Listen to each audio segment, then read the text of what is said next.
Disclaimer: all artwork is owned by the respective artists, and all characters are owned by their respected companies. Okay, guys, so this time we're going to try something a little bit different. I'm going to basically do a lot more commentary and try to visually kind of show you guys what's going on in the comic books.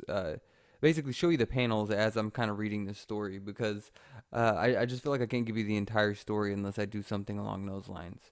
But starting with Hal Jordan and the Green Lanterns, the actual first issue, not basically the issue zero. We start off on this unknown planet called Planet Juween. And on this planet, you see this pack of mercenaries all freaking out about something. Did he see you? You know, were you followed? They're all freaking out. You know, and they're saying, hey, man, if he gets us, I mean, we don't protect what we're here to protect, man. It's going to be way worse than death. We might as well fight this guy.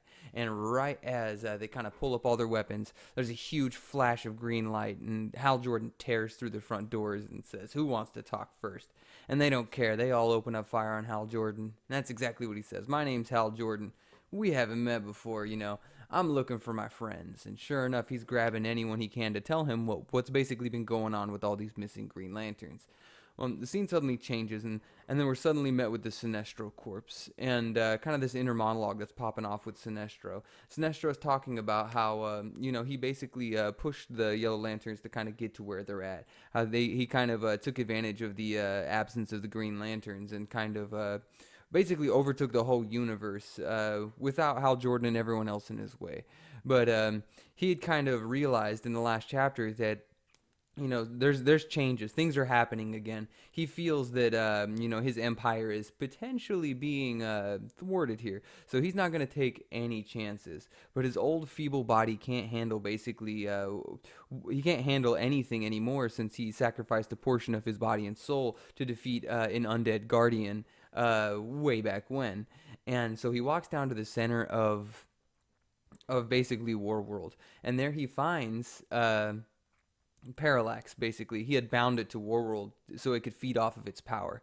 And once again, all the fear just kind of pulling off of one another. You know, a Warworld, not a moon size, ship, kind of like the Death Star. No, we're talking a full planet in terms of just absolute weapon systems and everything's along those lines, powered by the entity of fear itself. So I mean, those two things play on each other really well. But what Sinestro does is he walks down into the core of this place and says basically, hey, it's time for us to stop pussyfooting around. It's time for us to, really get into it. And so he puts his ring up and deactivates the cell and begins the Yellow Lantern oath. In brightest day, in blackest night, beware your fears made into light. Let those who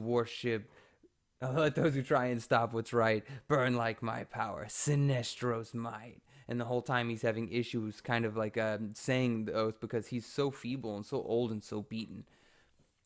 And once again, we kind of rotate back to Hal Jordan, and Hal Jordan's over here just really honestly roughing these guys up, man, trying to get as many answers as he possibly can.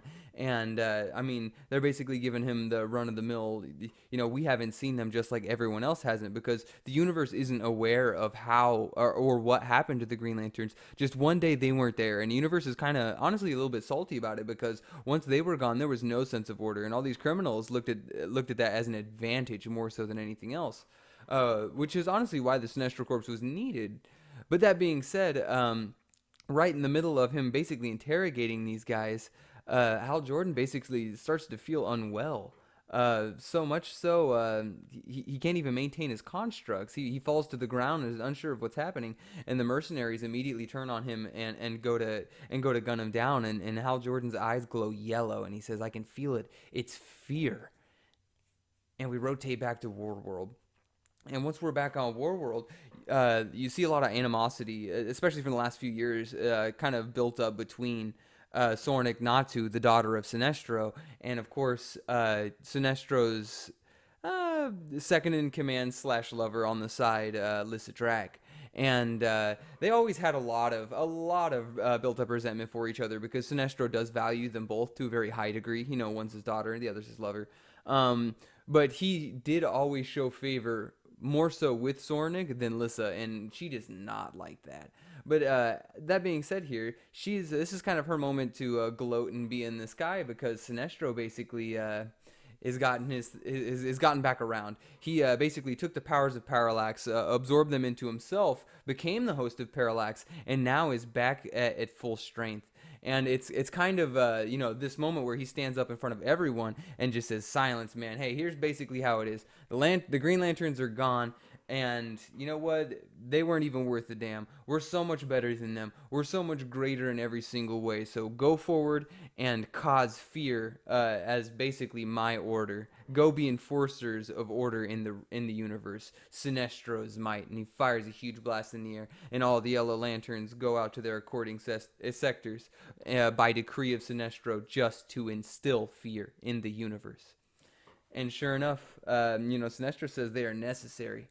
And Soranik doesn't feel that way. She feels, terrible about this happening. And so basically you're seeing her start to really question, her loyalty to the Sinestro Corps, because she thought she was actually in control, and she's finally understanding that she actually wasn't ever in control. She simply got played by Sinestro yet again, who had been planning these events over the course of years. And so we rotate back around to Hal Jordan, who is just absolutely immersed in fear. So much so he starts randomly willpower starts blasting off of his ring out of panic, and he realizes what's happening and says, "Oh my God, it's Sinestro! There's no way." So sure enough, these Yellow Lanterns show up. Looking for, I'm assuming, these mercenaries, or maybe these mercenaries sent out a distress beacon, and it's the Yellow Lanterns who answer. And they show up, and they're like, he's inside. And Hal's confused because he's never felt that much fear before, concentrated, when he wasn't being directly attacked by it before. And the Yellow Lanterns show up, and they're a little bit dumbfounded by that as well, So they show up and start killing these guys because they're like, "Oh, well, Sinestro said spread fear, so I mean, who better to start with than all you random mercenaries?" And Hal Jordan jumps up and says, "Because I don't fear, and I'm gonna destroy all you guys. You can't basically show up and make me fear. I'm Hal Jordan." And none of these guys really understand that, because they're all new recruits to the Sinestro Corps, or at least seemingly new recruits. They don't understand the significance really in terms of what's behind Hal Jordan, what he means. But then kind of off in deep space, somewhere that's uncharted, beyond, we basically get a Terran reality, and a huge green light kind of appears out of what seems to be nothingness, and there's the remnants of the Green Lantern Corps. You've got your Honor Guard, you've got Guy Gardner, you've got John Stewart, Kilowog, Mogo, all your first and foremost lanterns that are kind of survived this trip that we'll get into next time. But they're kind of realizing that they finally made it back from where they were, and that they're home. But they have no idea of the situation that they just jumped themselves into. They went from the frying pan directly into the fire, and that's the problem. Because they have no idea of the shift that's happened. They have no idea how much time has passed. They don't really know a lot, other than we're finally back home in our home reality. And that being said, guys, we're going to end it there, and we're going to pick up next time with the next chapter, and you're going to be interested to see kind of exactly what Sinestro is playing at here. But that being said, guys, it was great having you. Peace.